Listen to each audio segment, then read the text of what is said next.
a stomp matchup that ended up being debatable. How original. This is going to be unscripted. I've been witnessing like all the chaos unfold about who would win between Deku and Spider-Man. I'm going to give my 2 cents on how I think Death Battle is going to play this out, because there is a big difference between arguing for your guy versus how Death Battle approaches presenting a matchup. For one, I don't think they're going to scale Miles to any of the villains he fought, like physically. That's not something that they usually do for the lower tiers in Marvel, and they haven't even done that for Spider-Man himself or Venom either. Now I think about it. So I don't think he's going to get that high tier scaling. Sorry, Dr. Splash. At the same time, people in Deku's camp have been trying their hardest to debunk Venom Blast, saying, Deku wasn't born with a quirk, so he's not a mutant, because that's how Venom Blast is supposed to be. It's supposed to be hyper effective against people with genetic disnormalities. The thing is, that's not how it works in practice. It's worked on mutates. There's a distinction between mutants and mutates. Mutates, people who have gained powers even if they weren't born with them. It works on mutates, and it's definitely worked on normal humans. So that debunk of it not being an insta-win with Deku, it's null. And also, even if that was the case, I don't think Death Battle would go with that interpretation, because I know they go into the weeds, but there's like a level of, there's looking at the stems, and then there's putting your face in the mud. I don't think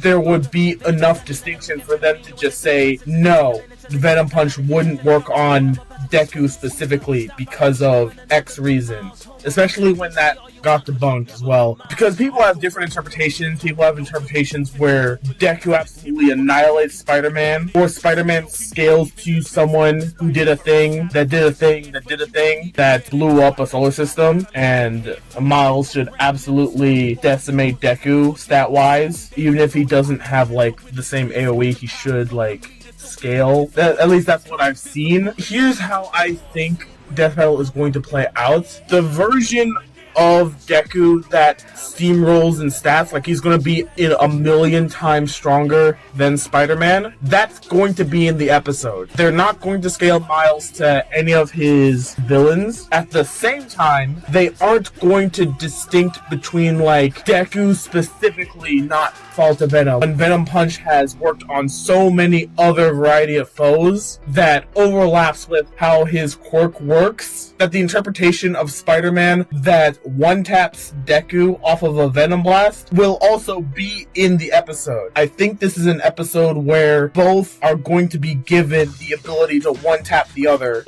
in different ways, because this isn't about power scaling. This is about versus animation. There's a difference. In versus animation, they will always lead with the interpretation of a matchup that has the most amount of scenarios and opportunities and interactions. See Homelander being able to use his super voice to harm Omni-Man, even though that needs a specific frequency. They gave that to him. You know why? Because there was an interaction. They went with the interpretation of that scream that gave something. Like, what I'm saying is, they're not going to have a version of this episode where Deku washes entirely, or a version of this episode where Spider-Man super chain scales his way into atomizing Deku. You know, they're not going to do that. They're going to have city block level Spider-Man, but his hacks one-shots him. They're going to have Deku be so much stronger than Miles that if he goes all out, Miles is cooked. That's how I think this episode is going to go. And I think the winner is going to be decided based on a stat that people I've seen have been saying is negligible, and that's their speed. Irrelevant. They're relativistic to each other. They're both faster than light, you know? They don't really factor that in. So they're either even, or maybe Miles is slightly faster fighting-wise because of Spider Sense being better than Danger Sense.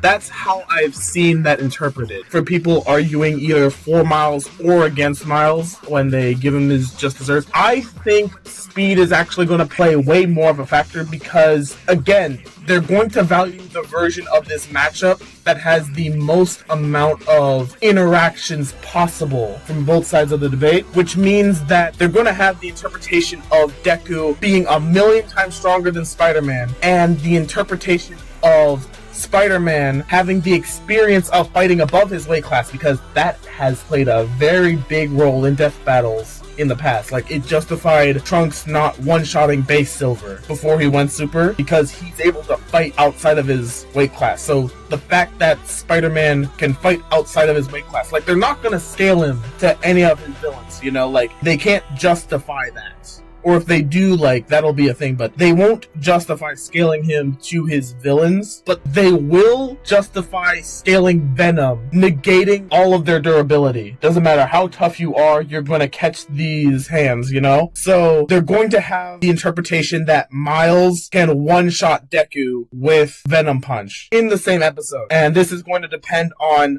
who's going to land their wincon first. And this is the part where I think the people who say that, oh, power scalers, they take away what a character is and make them separate. I think if they ever want to make that argument again, this will be the episode to do it, because for Deku to win, he needs to do an AoE attack, right? Because Spider-Man, regardless of his speed scaling, it's not travel speed, which means he's not getting out of a way of like a continent-wide blast, right? That's not happening. How this is going to happen is that for Deku to land his surefire wincon, he needs to instantly do an AoE attack, and that's how he wins. Right? But that's very difficult to write around because Deku isn't that type of character. Okay, no. In a desert, he would definitely do that, but yeah, but like, he isn't the type to go for that the first try, you know? Whereas Miles, that's very easy to write around his wincon. It is very easy to write around Miles instantly going for a Venom Blast, a Venom Punch. Like, that is a very Miles thing to do. He will just pop that. I think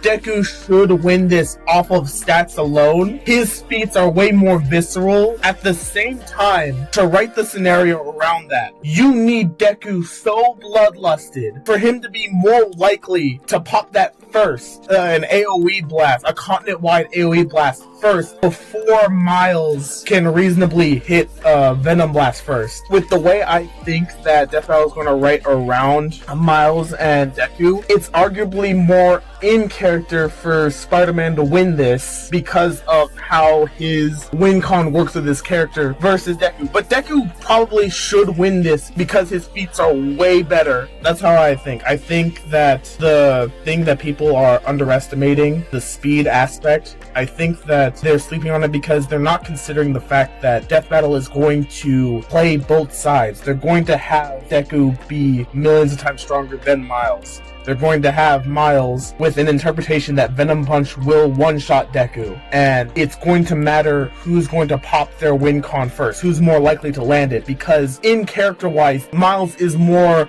likely to land a Venom Punch first draw, right? Whereas you really need to like stretch that Deku is going to level the continent first. But I think Deku should win, but I'm rooting for my boy Miles. If you think that the characterization aspect should have zero effect on how the episode goes down, literal episodes with good research, mind you, have ended up at people's bottom 10 lists simply because of how the character won. This wouldn't be a problem if this was just power scaling, but this is why I like to differentiate between power scaling and versus animation, because stuff like that does matter when it comes to an episode's quality. And yeah, that's how I think this episode is going to go down. But those are just my predicts. What do you think? Peace.